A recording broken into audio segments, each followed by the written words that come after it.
Nabi sendiri mengatakan kepada dirinya, ana sayyidu waladi Adam wala fakhar. Saya ini adalah sayyid anak cucu Adam di akhirat nanti. Maknanya ketika berkumpul semua manusia di akhirat, Nabi Muhammad itu penghulu, pucuk pimpinan semua anak cucu Adam. Kalau di akhirat Nabi Muhammad sayyid, di dunia lebih patut sayyid Nabi Muhammad itu. Maka para ulama ketika menyebut nama Nabi Muhammad di awal dengan sayyid. Sebab sayyid itu bentuk mengagungkan, memuliakan, beradab dengan Nabi sallallahu alaihi wasallam. Kalau Anda bertanya, itu berarti menambah zikir. Ini zikir yang dia tidak menjadi sebuah pakem, tak boleh berubah. Dan menambah zikir ini sudah dilakukan oleh sahabat-sahabat di zaman Nabi hidup dan di zaman setelah Nabi meninggal. Contoh doa qunut Sayyidina Umar bin Khattab sudah kita bahas di sini. Itu beda redaksinya dengan sahabat Ibnu Mas'ud dan Ibnu Abbas. Ada lagi ketika bersama Rasul, saat Rasul salat jamaah, ketika i'tidal, ada sahabat baca doa hamdan tayyiban katsiran mubarakan fih.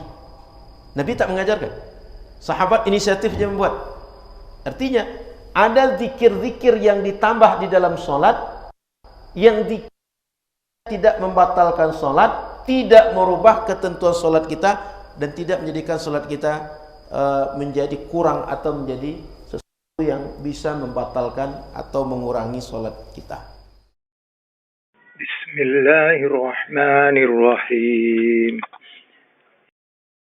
Yang terakhir pembahasan kita masih membahas tentang bersolawat kepada Nabi di saat tasyahud, setelah tasyahud di dalam solat kita. Jadi pembahasan kita terakhir adalah membahas tentang selawat kepada Nabi Muhammad sallallahu alaihi wasallam.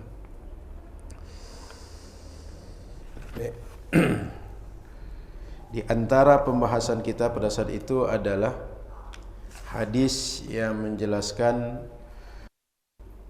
an Fudalah bin Ubaid radhiyallahu taala anhu qala sami'a Rasulullah sallallahu alaihi wasallam rajulan yad'u fi salatihi lam yumajjidillaha ta'ala wa lam yusalli 'ala an-nabi sallallahu alaihi wasallam faqala ajjala hadha thumma da'ahu فقال له أو لغيره إذا صلى أحدكم فليبدأ بتحميد ربه جل وعز والثناء عليه ثم يصلي على النبي صلى الله عليه وسلم ثم يدعو بعد بما شاء. Jadi ketika Nabi salat, kata sahabat Fadalah, ada seorang yang ketika berdoa itu dia tidak memuji Allah dan tak berselawat pada Nabi sebelum berdoa. Dan Nabi bilang, ini orang terburu-buru. Dengan Nabi panggil, sini. Kamu kalau solat, saat solat itu hendaklah engkau memulainya dengan memuji Allah. Sesudah memuji Allah, kemudian selawatlah pada Nabi, kemudian baru berdoa apa yang kau mau. Memuji Allah ini dapat dari tahiyat. Kan kemarin sudah kita tulis at-tahiyyatul mubarakatus salawatut thayyibatu lillah. Masing-masing mazhab kemarin sudah kita tulis ada berapa perbedaan, yang tipis perbedaannya, substansinya masih sama. Kemudian setelah kita memuji Allah itu selawat, maka setelah tasyahud bacalah selawat, baru setelah itu berdoa kepada Allah Subhanahu wa ta'ala. Kemudian secara nalar, kita kalau punya hajat kepada Allah, itu mestilah kita mendekat dulu kepada Allah, membujuk dulu, merayu dulu. Setelah Allah Subhanahu wa ta'ala ridha dengan kita, senang dengan kita, Dia akan kasih setiap apa yang kita hajatkan. Maka Bapak Ibu yang dirahmati Allah Subhanahu wa ta'ala, dalam salat kita juga diajarkan iyyaka na'budu wa iyyaka nasta'in. Ibadah dulu kepada Allah, baru minta tolong. Jangan minta tolong baru ibadah. Artinya mendekat dulu kepada Allah, setelah mendekat baru minta tolong. Sama dengan solat yang tadi tasyahud, kemudian selawat, kemudian baru doa. Mendekat kepada Allah, merayu kepada Allah dengan cara tasyahud, memuji Allah, kemudian selawat kepada Rasulullah. Setelah itu baru minta kepada Allah apa yang ingin kita minta. Kemudian hadis berikutnya, wa an Abi Mas'udin al-Ansari radhiyallahu taala anhu qala Bashir bin Sa'ad amarana Allah taala an nusalli 'alaika ya Rasulullah. Sahabat Abu Mas'ud al-Ansari mengatakan, seorang Bashir bin Sa'ad, sahabat Nabi, bicara kepada Rasul, kami diperintahkan Allah untuk selawat kepada engkau. Lalu, fakaifa nusalli 'alaik? Bagaimana cara kami selawat kepada engkau?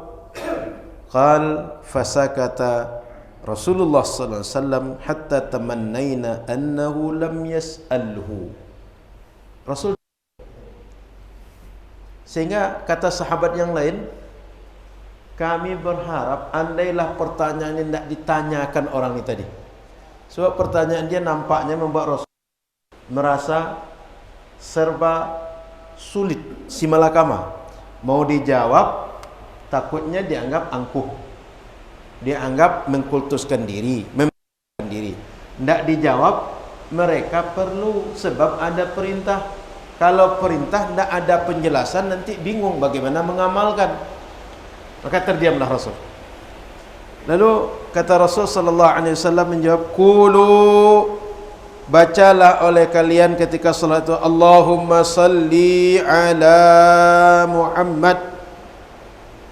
Ya Allah, salawat kepada Muhammad, wa ala ali Muhammad, dan kepada keluarga Muhammad, kama sallaita, sebagaimana engkau berikan salawat, ala ali Ibrahim, kepada keluarga Ibrahim, dan berikanlah keberkahan kepada Muhammad, wa barik ala Muhammad wa ala ali Muhammad, dan berikanlah keberkahan kepada Muhammad dan kepada keluarga Muhammad, kama barakta, sebagaimana engkau memberikan keberkahan, ala ali Ibrahim, kepada keluarga Ibrahim, fil alamin innaka hamidum majid. Dalam semesta ini engkau adalah Tuhan yang patut dipuji, dan engkau adalah Tuhan yang paling mulia.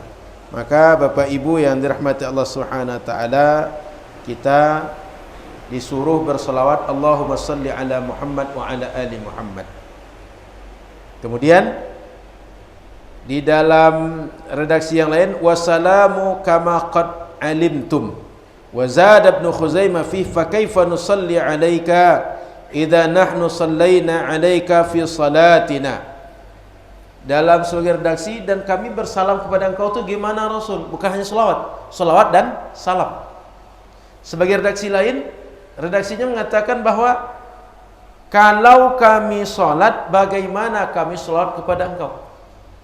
Artinya ada 3 macam pertanyaan sahabat. Satu, kalau kami sholat gimana? Yang kedua, kalau kami sholat dan bersalam. Yang ketiga, kalau kami bersolawat kepada engkau dalam sholat. Tadi tak sebutkan dalam atau luar sholat. Yang ketiga, lebih spesifik, yaitu di dalam sholat. Maka Rasul menjawab dengan qulu, bacalah oleh kalian Allahumma salli ala Muhammad wa ala ali Muhammad, dan seterusnya. Maka Bapak Ibu yang dimuliakan Allah Subhanahu wa taala, Nabi mengajarkan cara bersolawat kepada beliau. Namun kata para ulama hadis, redaksi selawat Ibrahimiyah ini banyak. Artinya apa yang kita baca Allahumma salli ala Muhammad wa ala ali Muhammad dan seterusnya, itu redaksinya banyak. Di antaranya hadis Ka'ab bin Ujrah, Allahumma salli ala Muhammad wa ala ali Muhammad kama sallaita ala Ibrahim wa ala ali Ibrahim innaka Hamidum Majid. Ini beda dengan kita. Sudah itu, Allahumma barik ala Muhammad wa ala ali Muhammad kama barakta ala Ibrahim wa ala ali Ibrahim innaka Hamidum Majid. Nih, satu redaksi ini beda dengan kita. Innaka Hamidum Majid, kita di ujung. Ini kedua-duanya dikasih innaka Hamidum Majid. Sudah itu riwayat yang lain dari riwayat Imam Bukhari dan Muslim dari jalur sahabat Abu Humaid As-Sa'idi. Kata mereka, "Ya Rasulullah, kaifa nusalli alaik?"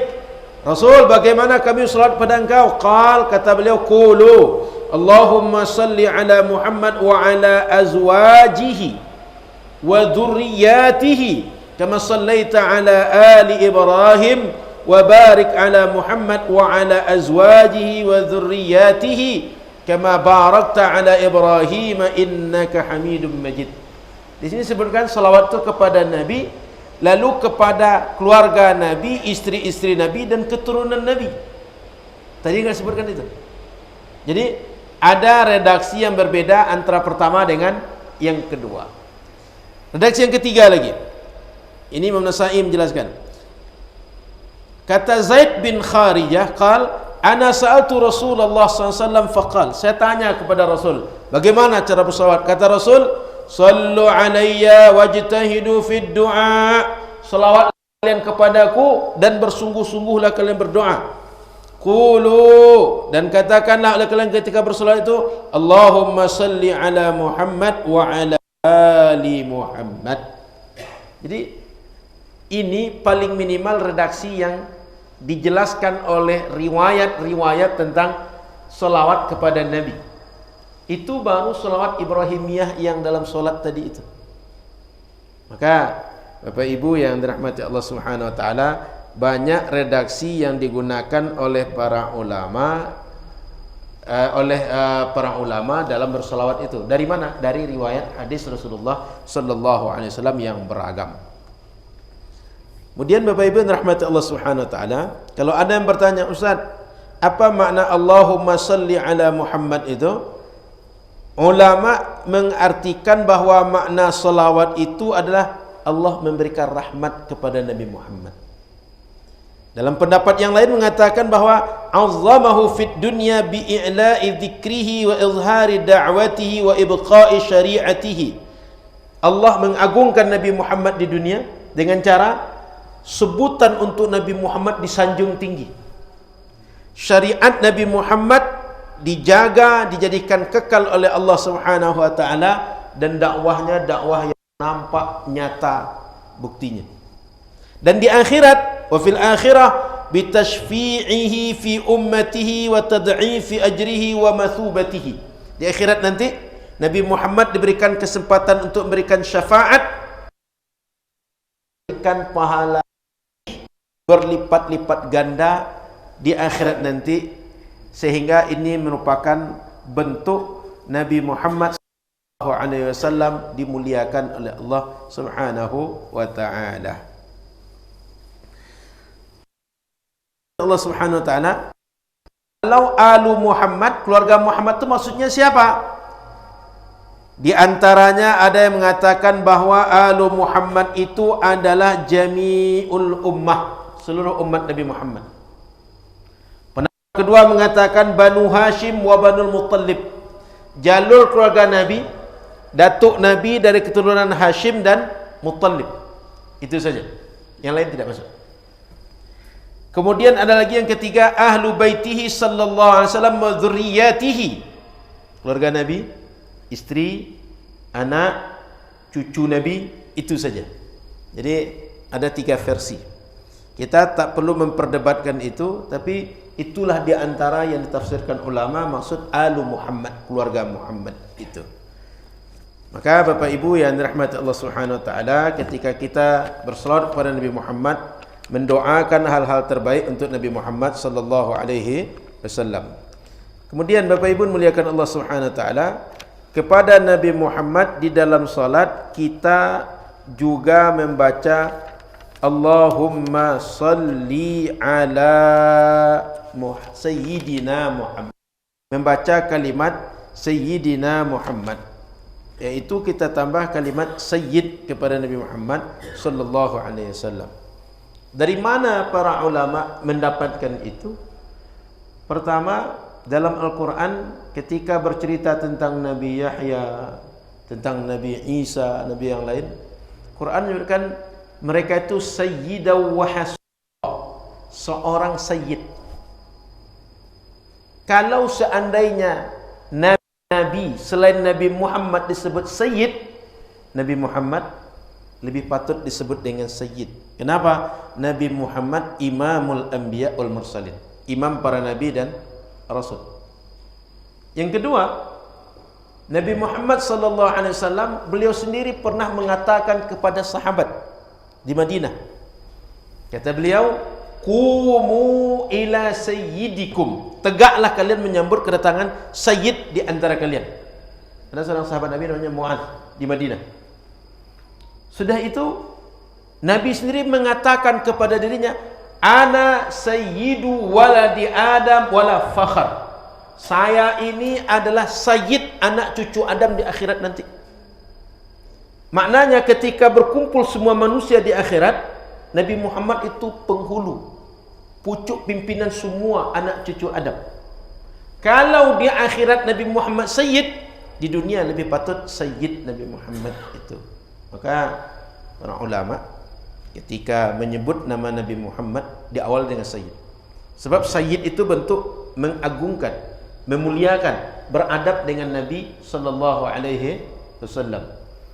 Kita jangankan kepada Nabi, kepada orang sesama kita, jangankan faktor umur, kadang-kadang karena faktor kita segan menganggap orang itu ada lebih dari kita, muda pun kita menghormati. Sehingga di kita ada panggilan-panggilan yang dibuat sebagai bentuk penghormatan kepada orang lain. Seperti panggilan abang, panggilan kakak, panggilan bapak, panggilan ibu, ayahanda, ibunda, abangda, dan seterusnya. Banyak panggilan-panggilan itu. Maka Bapak Ibu yang dimuliakan Allah Subhanahu wa taala, ini diantara contoh bagaimana kita sehari-hari menggunakan kalimat-kalimat penghormatan kepada orang lain. Jika kepada orang kita menghormat, kepada Nabi Muhammad lebih patut untuk hormat. Itu sebabnya dalam mazhab Syafi'i kita dianjurkan menyebut Nabi Muhammad dalam dan luar salat membaca sayyid. Kalau Anda bertanya, itu berarti menambah zikir. Ini zikir yang dia tidak menjadi sebuah pakem, tak boleh berubah. Dan menambah zikir ini sudah dilakukan oleh sahabat-sahabat di zaman Nabi hidup dan di zaman setelah Nabi meninggal. Contoh doa kunut Sayyidina Umar bin Khattab sudah kita bahas di sini. Itu beda redaksinya dengan sahabat Ibnu Mas'ud dan Ibnu Abbas. Ada lagi ketika bersama Rasul saat Rasul salat jamaah, ketika i'tidal, ada sahabat membaca doa hamdan tayyiban katsiran mubarakan fih. Nabi tak mengajarkan, sahabat inisiatifnya membuat. Artinya ada zikir-zikir yang ditambah di dalam solat, yang tidak membatalkan solat, tidak merubah ketentuan solat kita, dan tidak menjadikan solat kita menjadi kurang atau menjadi sesuatu yang bisa membatalkan atau mengurangi solat kita. Maka Bapak Ibu memuliakan Allah Subhanahu wa taala, mazhab kita, mazhab Syafi'i menganjurkan kalau membaca salat pada Nabi Muhammad di dalam luar salat membaca dengan pakai sayyidina. Kalau tak pakai sayyidina bagaimana? Boleh juga. Tidak membatalkan, tidak kurang. Kemudian Bapak Ibu yang dirahmati Allah Subhanahu wa taala, berdasarkan hadis yang kita baca tadi, ulama mazhab Syafi'i mewajibkan membaca solawat kepada Nabi Muhammad setelah bacaan tasyahud. Mazhab Syafi'i. Tapi mazhab yang lain itu mengatakan sunnah, seperti mazhab Maliki dan mazhab Hanafi. Termasuk diantaranya qaul dalam mazhab Imam Ahmad. Tapi mazhab Syafi'i mengatakan adalah wajib, bisa batal solat kalau tidak kita baca solawat kepada Nabi Muhammad sallallahu alaihi wasallam. Kemudian Bapak Ibu yang dirahmati Allah Subhanahu wa taala, selanjutnya terkait solawat kepada keluarga Nabi di dalam mazhab Syafi'i juga sunnah. Jadi kalau ada orang solawat kepada Nabi Muhammad saja sudah sah salat. Maka di dalam hadis yang kita baca ini disebutkan bahawa solawat kepada Nabi Muhammad rukun solat bagi kita. Selanjutnya Bapak Ibu yang dirahmati Allah Subhanahu wa taala, dari hadis ini yang paling minimal ketika kita membaca solawat adalah redaksinya Allahumma salli ala Muhammad. Itu paling minimal. Kalau ingin lengkap seperti tadi sampai fil alamina innaka hamidum majid. Mana tahu bapak-bapak nanti terikat dengan jam penerbangan. Sehingga solat di bandara bisa solat tapi waktu kasib. Sedang solat kita sudah manggil-manggil juga. Last call katanya, panggilan terakhir katanya. Kita nggak bisa lama-lama, maka tasawuf pilih yang redaksinya paling singkat sehingga solat terlaksana, penerbangan tidak tertunda. Kemudian Bapak Ibu yang dirahmati Allah Subhanahu wa taala,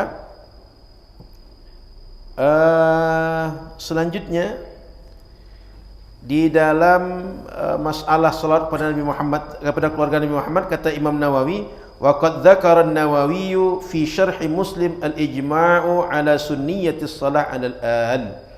Sunnah salawat kepada keluarga seperti tadi itu. Makanya kadar paling minimal tu Allahumma salli ala Muhammad. Adapun wa ala ali Muhammad ini sunnah. Yang wajibnya adalah sampai Allahumma salli ala Muhammad. Baik, itu terakhir pembahasan kita pekan lalu. Tambah hadis yang baru. Wa an Abi Hurairah radhiyallahu taala anhu qala, dari jalur sahabat Nabi Abu Hurairah, semoga Allah ridha beliau. Kata beliau, qala Rasulullah sallallahu alaihi wasallam, Rasul bersabda, "Idza tashahhada ahadukum," apabila telah membaca tasyahud siapapun yang solat di antara kalian, "falyasta'idz billahi min arba'," hendaklah dia berlindung kepada Allah, mohon agar Allah lindungi dia. 4 hal. Apa dia? Allahumma inni a'udzu bika, ya Allah lindungi aku dari azab jahannam, azab jahannam, wa min azabil qabri, dari azab kubur, wa min fitnatil mahya wal mamat, yang ketiga fitnah semasa hidup dan setelah mati nanti, wa min syarri fitnatil masihid dajjal, yang keempat fitnah daripada berbagai keburukan saat dajjal datang nanti. Bapak Ibu yang dirahmati Allah, jangan pernah berpikir saya penasaran Ustaz, kalau bisa berjumpa saya dengan dajjal itu, pengen tahu macam mana dajjal itu menggoda manusia. Bapak Ibu, dalam gambar hadis Nabi, ini belum realnya, dajjal itu kalau sudah berjumpa kita dengan dia, jelas-jelas di kepalanya tertulis kafir, kita pun masih ikut dengan dia.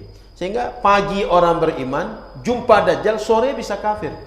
Artinya tak butuh waktu bertahun-tahun, dalam waktu yang cepat. Bahkan asal berjumpa dengan dajjal, orang yang tak kuat iman itu langsung goyah, padahal sudah tertulis kepalanya ada tulisan kafir.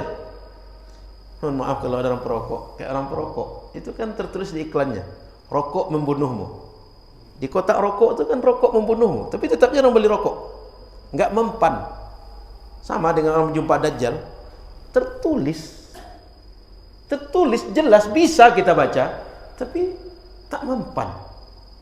Maka saya pernah berharap, saya penasaran Ustaz, macam mana dajjal itu, apa bisa mengubah saya gitu, apa kuat dia merubah saya. Tidak usah penasaran itu Pak, berdoalah tak berjumpa dengan dajjal itu, tak berubah iman kita dengan perjumpaan ketika dajjal itu. Jadi Bapak Ibu yang dirahmati Allah Subhanahu wa taala, Nabi anjurkan berlindunglah dari azab jahannam, dari fitnah semasa hidup dan setelah mati, dari azab kubur, kemudian dari dajjal.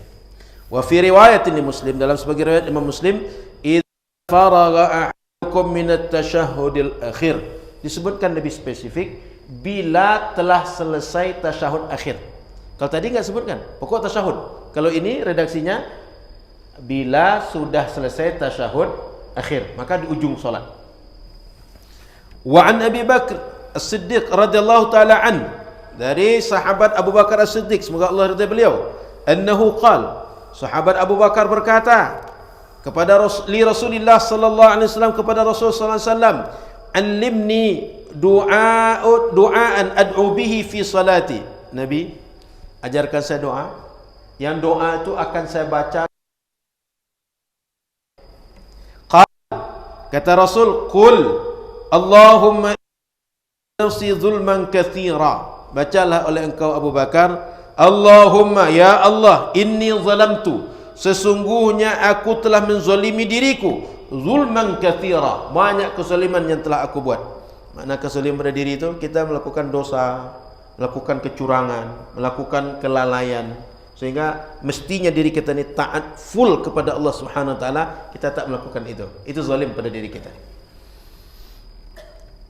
Kemudian wala yaghfiru dzunuba illa anta, dan tidak ada yang mengampunkan dosa kecuali engkau. Faghfirli, maka ampunkanlah aku, maghfiratan min indik, dengan ampunan yang ampunan itu datang dari engkau. Warhamni, dan rahmati aku, innaka antal ghafurur rahim, sesungguhnya engkau Tuhan yang maha pengampun dan Tuhan yang maha penyayang. Jadi ini diantara doa yang dibaca oleh Nabi, yang diajarkan oleh Nabi kepada sahabat setelah tasyahud akhir sebelum salam. Maka kalau bapak-bapak bisa menghafal doa ini bagus. Allahumma inni zalamtu nafsi zulman katsira wa la yaghfiru dzunuba illa anta faghfirli maghfiratan min indik warhamni innaka antal ghafurur rahim. Allahumma inni a'udzubika min azabi jahannam, min fitnati azabil mahya wal mamat, min syarri fitnatil masiihid dajjal. Saya juga tambah doa, ya muqallibal qulub tsabbit qalbi ala dinika wa ala mahabbatika wa ala mahabbati rasulik. Saya juga tambah doa-doa yang lain yang Bapak Ibu bisa membacanya di dalam solat. Maka kalau ada hadis-hadis yang bermuatan doa, bagus dihafal supaya setelah kita tasyahud akhir sebelum salam bisa kita baca doa-doa itu di ujung solat kita. Kemudian Bapak Ibu yang dirahmati Allah Subhanahu wa taala, berdasarkan hadis ini mayoritas ulama mengatakan bahwa hukum berdoa di ujung salat tasyahud kita sebelum salam itu adalah sunnah. Tapi mazhab Zahiriyah mengatakan wajib. Kenapa? Karena ada perintah idza tasyahhada ahadukum fal yasta'idz. Ada fi'il amar di situ. Ada lam amar dan fi'il mudhari' di situ. Kata ulama, jumhur ulama, itu tidak merupakan perintah, merupakan maknanya wajib. Kemudian yang kedua yang kita pahami dari hadis ini adalah setiap kita butuh penjagaan dari Allah Subhanahu wa taala menghadapi segala fitnah, segala ujian, segala cobaan. Yang ujian itu tak ada kalendernya, Pak. Tak tahu datangnya kapan. Tak tahu datangnya pagi, siang, malam, sore, tak tahu. Tiba-tiba kaget aja. Tiba-tiba ada diuji oleh Allah Subhanahu wa taala. Maka Nabi untuk minta perlindungan kepada Allah setiap saat dan dilindungi setiap saat waktu berlalu dalam kehidupan kita. Tak mesti ketika di masjid saja. Ketika di masjid dan di luar masjid dilindungi oleh Allah Subhanahu wa taala. Kita tidak tahu yang menyerang kita datang dari mana, datangnya kapan, dengan apa, bagaimana caranya, enggak tahu. Zahirkah batinkah enggak tahu kita. Pokoknya kalau sudah datang serangan terkapar baru kaget. Sebelum itu enggak tahu. Maka Bapak Ibu yang dirahmati Allah Subhanahu wa taala, dianjurkan kita untuk bagaimana perlindungan kepada Allah Subhanahu wa taala setiap saat. Maka di antara fitnah dunia itu maksudnya adalah fayashmalu kullama ya'ridu lil insani min zinatid dunya allati tugharrihi bi mukhalafati syara'. Semua yang membuat kita terlena dengan dunia kita berlindung. Ya Allah, jangan sampai kita habis waktu kita, habis hidup kita mengikuti segala yang merupakan perhiasan dunia. Yang namanya perhiasan dia bukan barang penting, bukan urgen. Tak punya pun tak apa-apa. Ini ibu-ibu ini masih pakai perhiasan, Bu. Yang sudah 50 ke atas tuh jarang terlalu penting perhiasan. Jangan-jangan sudah lupa menyimpannya di mana. Rasanya dulu pernah dikasih perhiasan sama abang. Tadi mana simpan itu? Jadi tidak terlalu penting. Kita kadang-kadang dengan hal yang tak terlalu penting tuh habis waktu oleh itu. Kita minta kepada Allah jangan sampai seperti itu, ya Allah. Sehingga orang manajemen jangan sampai kita sibuk dengan hal yang tidak penting dan mengabaikan yang penting. Yang prioritas, yang urgent kita tinggalkan gara-gara hal yang sepele. Yang sampai seperti itu, ya Allah. Kemudian Bapak Ibu yang dirahmati Allah Subhanahu wa taala, fitnah setelah mati apa? Dalam kubur. Pertanyaan malaikat jangan sampai kita tak bisa menjawab. Ketakutan di situ, kegelapan di situ, kekagetan di situ. Jangan sampai kita saat menjawab itu jawaban kita bukan seperti yang sepatutnya. Sehingga kita ketakutan, diazab, dan itu panjang. Kemudian fitnah Dajjal itu maksudnya adalah ketika Dajjal datang nanti, dia menggoda kita, mengajak kita dengan berbagai hal sehingga kita keluar dari agama yang hak. Wa izhari khawariki yastani'uha. Dia punya kemampuan-kemampuan, Pak, di luar kebiasaan. Sehingga kalau ada orang, saya mau ikut engkau Dajjal, tapi hidupkan bapak saya. Dia mampu hal seperti itu. Saya mau ikut engkau Dajjal, tapi turunkan hujan sekarang. Dia bisa hal seperti itu. Maka Bapak Ibu yang dirahmati Allah Subhanahu wa taala, dia berkongsi, berkolaborasi dengan jin, dengan makhluk-makhluk Allah yang jahat, yang sesat, sehingga ketika itu dia macam Tuhan. Sehingga orang sangat terkecoh dengan Dajjal ini. Kemudian Bapak Ibu yang dirahmati Allah Subhanahu wa taala, dari hadis Abu Bakar yang tadi kita bacakan terakhir menunjukkan bahwa ala syar'iyyati du'a fi shalah bistithna'i ma 'arafta fi ruku' aw min muhallati akhir shalah qabla salam fi sujud. Dianjurkan, disyariatkan kepada kita di sepanjang solat itu sebaiknya banyak berdoa, kecuali ketika rukuk. Karena rukuk itu waktunya singkat. Lagian secara fisik kita lama-lama rukuk itu enggak kuat kita. Tapi kalau sujud lama kuat, duduk lama kuat, berdiri kuat. Kalau rukuk lama-lama rukuk tersungkur nanti. Secara fisik itu enggak siap, enggak kuat fisik kita lama-lama rukuk. Nah, secara hadis-hadis Nabi itu memang tidak ada anjuran untuk banyak berdoa ketika rukuk. Tapi selain rukuk dianjurkan. Kemudian poin selanjutnya Bapak Ibu yang rahmati Allah Subhanahu wa taala, at-tawassul ila Allah taala bil iftiqari ila maghfiratih wa bil iqrari bil dhanbi wa zulmi. Ketika kita berdoa, kita mohon kepada Allah Subhanahu wa taala agar kita diberikan ampunan dengan kita merasa butuh kepada Allah Subhanahu wa taala. Jadi tawassul itu adalah cara berdoa yang dianjurkan oleh Nabi, yang diajarkan oleh Nabi. Sehingga dalam redaksi kita, wala yaghfirudz dzunuba illa anta. Itu kalimat tawassul. Faghfirli, baru permintaan. Ya Allah, ampunilah saya. Sebelum itu bukan kalimat permintaan diampunkan, tapi adalah memuji Allah Subhanahu wa taala, mengagungkan Allah Subhanahu wa taala, supaya ketika kita merasa butuh kepada taubat Allah dan mengakui dosa kita, kita merayu Allah dan Allah pun mau memberikan perhatian, lalu diampunkan kita oleh Allah Subhanahu wa taala. Jadi sebelum minta ampun, faghfirli, ampunkanlah saya Allah. Sebelum itu rayu dulu Allah. Makanya tawassul itu dalam bahasa mudah memelas, lebih merayu kepada Allah dalam berdoa. Kemudian Bapak Ibu yang dirahmati Allah Subhanahu wa taala, selanjutnya at-tawassulu aidan at-tawajjuh bi asma'il husna hasab ad-du'a al-matlub. Ketika kita meminta kepada Allah itu bisa bertawassul dengan menyebut nama-nama Allah Asmaul Husna sesuai apa hajat yang kita inginkan.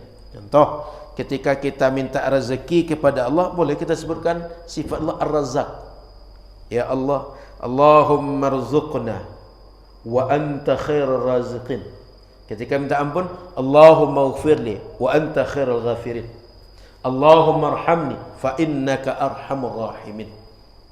Maka para ulama kemudian dari hadis-hadis Nabi memahami bahwa tawassul dengan nama-nama Allah, dengan memuji Allah adalah perbuatan yang diperkenankan oleh syariat. Baik, sampai di sini kita diskusi. Setelah itu baru kita baca hadis-hadis Nabi berikut. Silakan kalau ada pertanyaan Bapak Ibu.